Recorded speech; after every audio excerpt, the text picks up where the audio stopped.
اعوذ باللہ من الشیطان الرجیم بسم اللہ الرحمن الرحیم۔ ناظرین کرام السلام علیکم ورحمۃ اللہ وبرکاتہ۔ الحمدللہ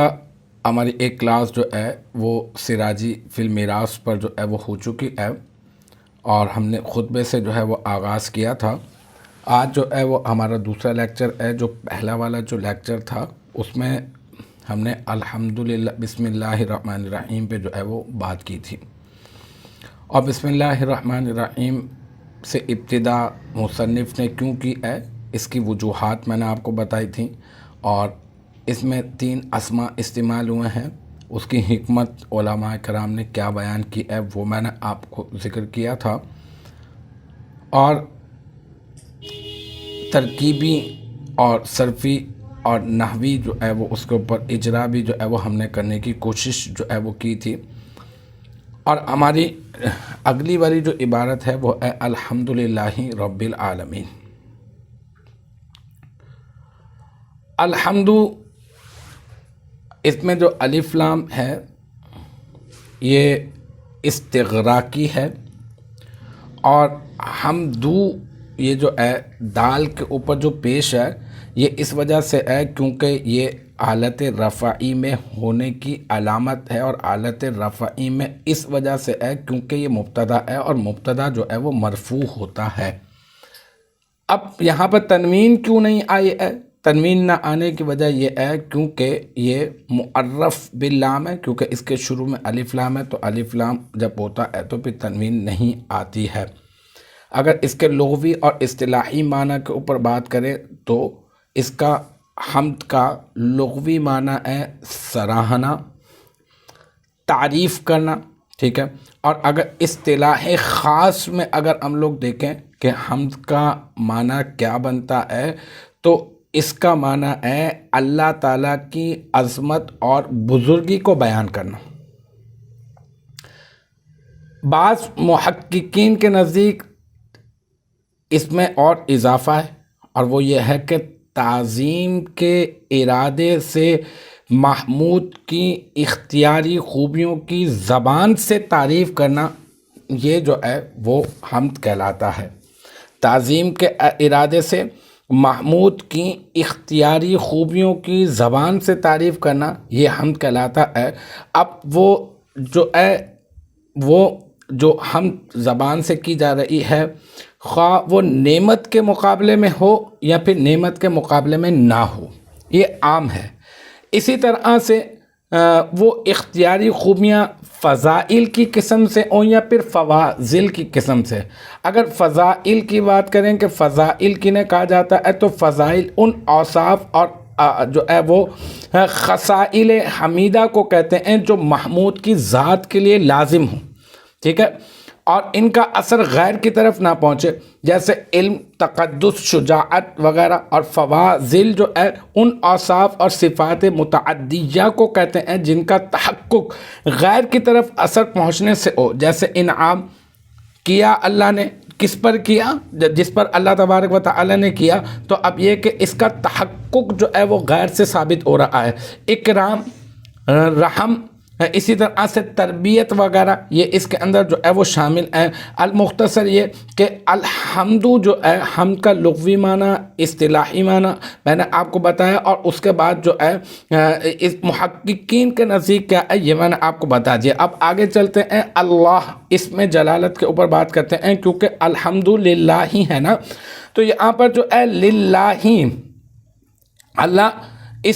اس ذات واجب الوجود کا نام ہے جو تمام صفات کمالیہ کی جامع اور تمام خوبیوں کی مستحق اور جملہ عیوب و نقصان سے منزہ ہے۔ اس ذات کو کہتے ہیں اللہ تبارک و تعالی۔ اب اگر یہ بات کی جائے کہ یہ اسم علم ہے، یعنی یہ ذاتی اللہ تبارک و تعالیٰ کا نام ہے، یا پھر یہ صفاتی نام؟ جیسے اللہ تبارک و تعالیٰ کے بہت سارے صفاتی نام ہیں، جیسے غفار، جیسے تواب، جیسے رحیم، جیسے سمیع، جیسے بصیر، تو کیا یہ ان میں سے ہے، یا پھر یہ کہ یہ اسم علم کے طور پر ہے؟ تو اس پر بھی محققین نے جو ہے وہ بحث کی ہے۔ بعض نے تو باقاعدہ یہ کہا کہ یہ اللہ تبارک و تعالیٰ کی ذات کے لیے یہ جو ہے وہ علم نہیں ہے، بلکہ یہ صفات غالبہ میں سے ہے، کیونکہ یہ کثیر الاستعمال ہے، اس وجہ سے جو ہے یہ صفات غالبہ میں اس کو جو ہے وہ شمار کیا۔ لیکن اصح زیادہ صحیح جو مذہب ہے، زیادہ صحیح جو وہ قول ہے، وہ یہی ہے کہ یہ اسم علم ہے اور یہ اسم ذات ہے، اور کئی سارے محققین کے نام بھی باقاعدہ طور پہ موجود ہیں جن کی یہ رائے ہے کہ یہ اسم ذات ہی ہے۔ اگر یہ دیکھا جائے کہ قرآن مجید فرقان حمید میں یہ اللہ تبارک و تعالیٰ کا اسم جلالت کتنی مرتبہ استعمال کیا گیا ہے، تو 2360 مقامات پر، کم و بیش 2360 مقامات پر جو ہے یہ اللہ تبارک و تعالیٰ کا اسم جلالت کا استعمال ہوا ہے۔ للہ کے اوپر بات کریں، لام حرف جر ہے، اللہ ہی اسم جلالت ہے، اور اللہ ہی اسم جلالت جو ہے وہ مجرور ہے، اور جو ہم عبارت پڑھتے ہیں الحمدللہ، آ کے نیچے جو جر دیا ہے وہ اس لام حرف جر نے دیا ہے۔ جب آپ کو یہ معلوم چل گیا کہ لام حرف جر ہے، اور ہم لوگ جو ہے وہ بنیادی جو کتابیں ہم نے پڑھی ہیں صرف اور نحو وغیرہ کی، تو اس میں ہم نے یہ جانا ہے کہ لام کے مختلف استعمالات ہوتے ہیں۔ ان لام کے مختلف استعمالات میں ایک استعمال ہے اختصاص، ایک ہے استحقاق، ایک ہے تعلیل، اور ملک کے لیے یہ جو ہے وہ استعمال ہوتا ہے۔ تو یہاں پر جو ہے علماء نے یہ کہا کہ یہ اختصاص کے لیے آیا ہے، یا پھر یہ استحقاق کے لیے آیا ہے، یا پھر یہ ملک کے لیے آیا ہے، یا پھر یہ تعلیل کے لیے آیا ہے۔ تو الحمدللہ ہی تمام تعریفیں اللہ کے لیے ہیں، تمام تعریفیں اس ذات کے لیے ہیں، اس اللہ کے لیے ہیں جو مستحق ہے ان تمام کے تمام تعریفوں کا۔ اب آگے چلتے ہیں تو رب العالمین، تو رب جو ہے کیا معنی ہے اس کا؟ یہ جو ہے اگر ترکیبی تعلق اس کے اوپر ہم بات کریں تو رب کا جو آگے سے ایک تعلق ہے، ایک وہ تعلق، اور ایک جو ہے وہ پیچھے سے تعلق ہے۔ اگر پیچھے کے لیے کیا بن رہا ہے، یہ تو ہم یہ کہیں گے کہ یہ پیچھے کے لیے یا تو اللہ اسم جلالت کے لیے یا تو یہ بدل بن رہا ہے، یا تو اللہ اسم جلالت کی یہ صفت بن رہا ہے۔ با کے نیچے جو زیر ہے، ربی کے با کے نیچے جو زیر ہے، وہ آنے کی کیا وجہ ہے؟ وہ اصل میں یہ جو ہے بدل بن رہا ہے، یا تو یہ ہو سکتا ہے، یا تو یہ جو ہے وہ صفت بن رہا ہے۔ چاہے بدل بن رہا ہو یا صفت بن رہا ہو، صفت بھی اپنے مطبوع کے یعنی مطلب توابع میں سے ہے، یہ تابع ہے، تو جو موصوف کے اعراب ہوں گے وہی صفت کے اعراب ہوں گے۔ اسی طرح سے اگر مبدل مان لیں تو جو مبدل منہو کے اعراب ہوں گے وہی مبدل کے اعراب ہوں گے۔ تو اس پر جو اعراب جاری ہوئے ہیں وہ اتباع میں جاری ہوئے ہیں، کس کے؟ اللہ اسم جلالت کے۔ اس کا اگر آگے سے تعلق دیکھیں العالمین سے، تو عالمن جو ہے یہ عالمین کا واحد ہے، اور اس کا تثنیہ ہے عالمانی، اور اس کی جو جمع بنتی ہے وہ بنتی ہے عالمون۔ عالمون کی حالت رفعی جو ہے واو ما قبل مضموم ہے، اور عالمین، یہ جو عالمین ہے یہ اس میں جو ہے یہ اس کی حالت نسبی ہے، اور عالمین اس کی حالت جری، یعنی عالمون حالت رفعی ہے اور عالمین حالت نسبی اور جری عالمین ہی ہے، کیونکہ یہ جمع مذکر سالم کی کیٹیگری میں سے ہے اگر وجوہ اعراب کے اعتبار سے دیکھیں۔ تو یہاں پر یہ کس حالت میں ہے؟ جیسا کہ میں آپ کو بتا چکا کہ یہ مضاف الیہ بن رہا ہے، اور مضاف الیہ جو ہوتا ہے وہ مجرور ہوتا ہے، تو لہٰذا یہ حالت جری میں ہے، اور اس کی حالت جری جو ہے وہ اسی طرح کی ہوتی ہے، تو اس وجہ سے یہ جو ہے عالمین اس صورت کے اندر جو ہے وہ یا ما قبل مکسور جو ہے وہ آپ کو نظر آ رہا ہے۔ اس کے معنی جو ہے کسی چیز کے مالک، ٹھیک ہے، مربی، مصلح، جابر اور قائم کو کہتے ہیں رب کہتے ہیں، معبود کو بھی رب بولتے ہیں، اور یہ سارے کے سارے معنی حق تعالی شانہ کی ذات پاک میں موجود ہیں۔ یعنی اللہ تبارک و تعالی رب ہے، اور وہ جو رب ہے وہ مالک ہے، وہ مربی بھی ہے، وہ مصلح بھی ہے، وہ جابر بھی ہے، وہ قائم بھی ہے، اور وہ معبود بھی ہے۔ تو اللہ تبارک و تعالی کی ذات کے اندر یہ تمام کے تمام جو ہے وہ معنی موجود ہیں۔ کیا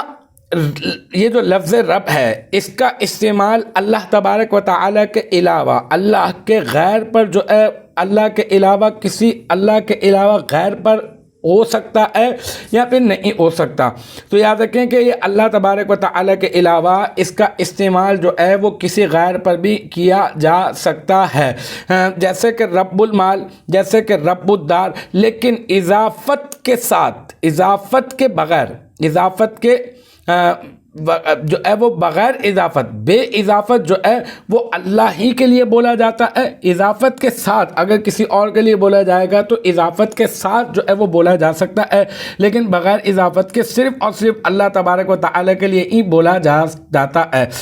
بعض نے یہ بھی کہا کہ یہ اسم اعظم ہے، بہت کثیر الاستعمال ہے، تو بعض نے کہا کہ یہ اسم اعظم ہے، لیکن یہ زیادہ معتبر قول نہیں ہے۔ یہ دیکھا گیا ہے کہ یہ اللہ کے علاوہ اللہ کے غیر پر بھی بولا جاتا ہے، تو لہٰذا یہ والا قول جو ہے وہ معتبر نہیں مانا جاتا ہے۔ اب آگے چلتے ہیں، آگے عبارت ہے حمد الشاکرین، کیونکہ اتنی عبارت پر ہم نے پہلے بات کی تھی۔ بسم اللہ الرحمن الرحیم، آج کی جو عبارت ہے وہ ہے الحمدللہ رب العالمین حمد الشاکرین۔ یہ جو حمد ہے یہ مضاف ہے، اور الشاکرین یہ مضاف الیہ ہے، اور یہ جو مضاف الیہ ہے یہ بالکل عالمین کی طرح ہے کہ اس کی حالت نصبی اور جری بھی وہی ہے جس طرح سے عالمین کی ہے، تو یہ شاکرین جو ہے یہاں پر حالت جری میں، کیونکہ یہ جو ہے وہ مضاف الیہ ہے، اور مضاف الیہ جو ہے وہ مجرور ہوتا ہے۔ اب حمدہ، یہ جو دال ہے، دال کے اوپر میں نے زبر پڑھا، اس کی کیا وجہ ہے؟ دیکھیں یہ جو ہے نا یہ منصوب بنزع خافض ہے۔ منصوب بنزع خافض وہ ہوتا ہے کہ جس کے عامل کو جو ہے وہ آپ حذف کر دیتے ہیں، جس کے عامل جر کو، یعنی جو جر دینے والا جو عامل ہوتا ہے وہ یا تو مضاف ہوگا یا تو پھر وہ اس سے پہلے حرف جر ہوگا۔ تو جب آپ کسی بھی عبارت میں سے جب آپ جو ہے وہ حالت اس کو نکال دیں گے، جر کو آپ نکال دیں گے، یا پھر کسی بھی عبارت میں سے جو ہے وہ مضاف کو جب آپ نکال دیں گے، تو اس مضاف کو نکالنے کے عوض یا پھر اس حرف جر کو نکالنے کے عوض جو ہے وہ یہاں پر جو ہے وہ زبر لایا گیا ہے، ورنہ یہ حمد الشاکرین ہو سکتا ہے یا پھر مثل حمد الشاکرین ہو سکتا ہے۔ مراد یہ ہے کہ یا اللہ تمام تعریفیں، اے پروردگار تمام تعریفیں تیرے ہی لیے ہیں، تمام تعریفیں اللہ کے لیے ہیں جو تمام جہانوں کا پالنے والا ہے، اور میں تیری حمد کرتا ہوں شاکرین کی حمد کی مانند، جس طرح سے شکر گزار تیرے بندوں نے تیری جو ہے وہ حمد کی ہے، میں اس طرح سے جو ہے وہ تیری حمد کرتا ہوں۔ تو یہاں پہ خافض جو ہے وہ فعل محذوف کے متعلق جو ہے، اس کا جو متعلق ہے نا وہ ہے فعل محذوف، اور وہ فعل محذوف جو ہے وہ احمدو ہے، اور احمدو جو ہے یہ جو ہے صیغہ واحد متکلم ہے، اور اس میں انا ضمیر جو ہے وہ اس کا فاعل ہے، پھر فعل اپنے فاعل، اور یہ جو ہے ظرف لغو آپ مان لیں، تو یہ اس کے فعل کے ظرف مستقر، کیونکہ متعلق آپ نکالیں گے تو یہ احمدو جو ہے وہ اس کا جو ہے وہ متعلق ہے۔ اب یہاں پر جو ہے وہ کہا کہ میں شاکرین کی تعریف کی مانند کہہ دیتے، یا اللہ میں تیری حمد کرتا ہوں، یا اللہ میں تیری تعریف بیان کرتا ہوں، لیکن کہا کہ تیرا شکر ادا کرتا ہوں، تیری حمد کرتا ہوں شاکرین کی حمد کی طرح۔ اس کے اوپر بات کریں گے، پہلے ایک اور رائے اس پر لے لیں اعراب کے اوپر، کہ بعض شارحین کا یہ بھی کہنا ہے کہ یہاں پر جو ہے حمدہ جو منصوب نظر آ رہا ہے وہ اس وجہ سے ہے کیونکہ یہاں پر پیچھے جو ہے وہ الحمدو مصدر موجود ہے، لیکن اس میں یہ اشکال ایک یہ پایا جاتا ہے کہ اگر ہم مان لیں کہ الحمدو مصدر کی وجہ سے یہ منصوب ہے، تو اس میں ایک اشکال یہ ہے کہ مصدر جو ہے جب معرف باللام ہوتا ہے تو معرف باللام مصدر کا عمل کرنا ضعیف جو ہے وہ مانا جاتا ہے، تو لہٰذا یہ والا قول بھی زیادہ معتبر جو ہے وہ نہیں مانا جائے گا۔ اچھا، اب جو ہے وہ اس کے اوپر اگر ہم لوگ یہ بات کریں کہ یہ کہا، جیسے کہ میں نے کہا تھا یہ والی ایک بات کر کے پھر ہم لوگ دوبارہ سے اسی کی طرف آئیں گے کہ شاکرین کی حمد کی طرح، یا اللہ میں تیرا شکر ادا کرتا ہوں، شاکرین کے شکر کرنے کی طرح تیری حمد ادا کرتا ہوں،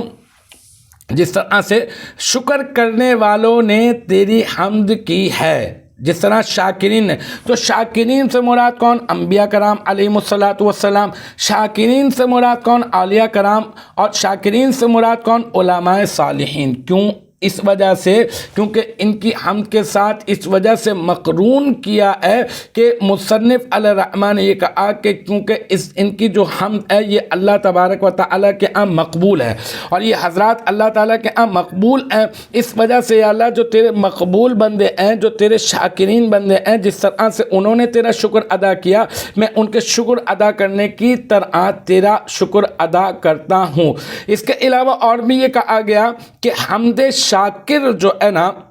حمد شاکر مصنف نے اس وجہ سے شاکرین کی حمد کی مانند اپنی جو ہے وہ حمد کو کہا ہے، کیونکہ شاکر کی جو حمد ہوتی ہے وہ اقوا، بہت زیادہ جو ہے وہ قوی اور اتم، بہت زیادہ تمام ہوتی ہے۔ کیوں؟ اس کی وجہ علماء کرام نے بیان کی، کیونکہ جب اپنے اوپر اللہ تعالیٰ کے انعام اور احسان ہوتے ہوئے دیکھتا ہے تو حق تعالیٰ شانہ کی تعریف حق تعالیٰ شانہ کی تعریف کی طرف دل سے متوجہ ہوتا ہے۔ تو بس یہ دل سے متوجہ ہونا ہی جو ہے وہ شاکر کی خاصیت میں سے ہے۔ تو جس طرح سے ایک شاکر اللہ تعالیٰ کی طرف انعام ہونے کے بعد دل سے متوجہ ہو کر تیری حمد کرتا ہے، یا اللہ میں ان شاکرین کی طرح تیری حمد کرتا ہوں، لہٰذا ماتن رحمت اللہ علیہ کا مقصود یہی ہے کہ میں جس طرح سے وہ کرتے ہیں اسی طرح سے میں شاکرین کی طرح دل سے متوجہ ہو کر یا باری تعالیٰ میں تیری حمد کرتا ہوں۔